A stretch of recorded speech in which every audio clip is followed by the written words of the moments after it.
আসসালামু আলাইকুম ওয়া রাহমাতুল্লাহি ওয়া বারাকাতুহু। শুরু করছি পরম করুণাময় অতীব দয়ালু আল্লাহ তাআলার নামে। সম্মানিত শিক্ষার্থীগণ, আশা করি আল্লাহ পাক রব্বুল আলামিনের অশেষ মেহেরবানিতে ভালো আছেন। আলহামদুলিল্লাহ, আমিও ভালো আছি। আজ আমরা অনুশীলনী ৬ এর ১০ নং অঙ্কের সমাধান করব। চলুন তাহলে শুরু করা যাক। প্রথমে আমরা অঙ্কটি পড়ে নিব। ৫ জন গরিব ফিতরা পেল ২৭৫ টাকা। তাহলে একজনে পেল কত টাকা? আবারও বলছি, ৫ জন গরিব ফিতরা পেল ২৭৫ টাকা। তাহলে একজনে পেল কত টাকা? দেখেন, আমরা কিন্তু পূর্বেই বলে আসছি যে অনেক জিনিসের একটির দাম জানতে চাইলে সেই অঙ্কটি ভাগ হয়, অথবা অনেক মানুষের মধ্যে একজনের অংশ জানতে চাইলে অঙ্কটি কি হয়? ভাগ হয়।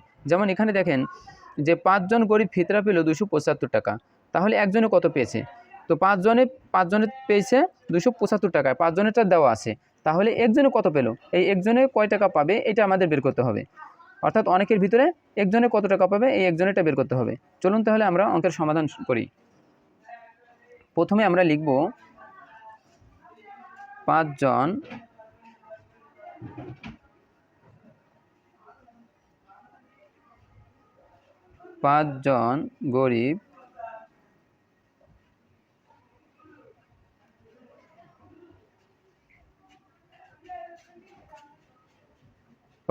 গরিব ফিতরা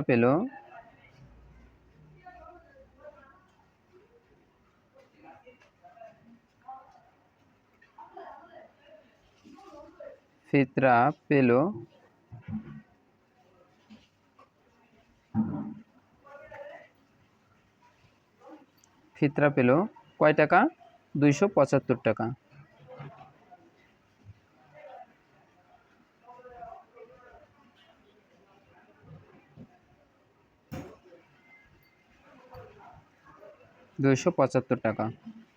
অতএব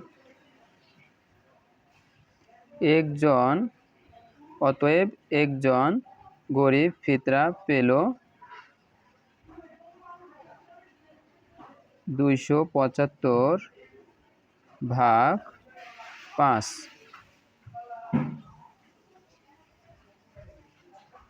তো ৫ দিয়ে যদি আমরা ২৭৫কে ভাগ করি তাহলে কত হয়?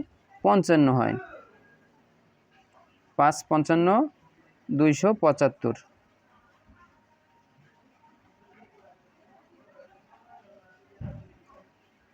টাকা।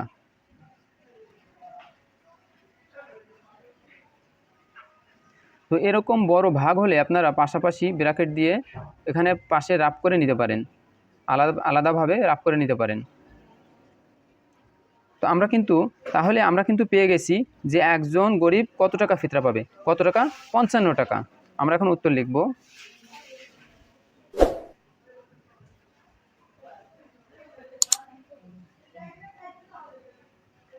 উত্তর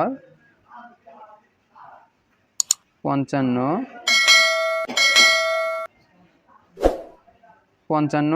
টাকা। আশা করি অঙ্কটি বুঝতে পেরেছেন। এমন ভিডিও পেতে অবশ্যই চ্যানেলটি সাবস্ক্রাইব করে পাশে থাকবেন। আসসালামু আলাইকুম ওয়া রাহমাতুল্লাহি ওয়া বারাকাতুহু।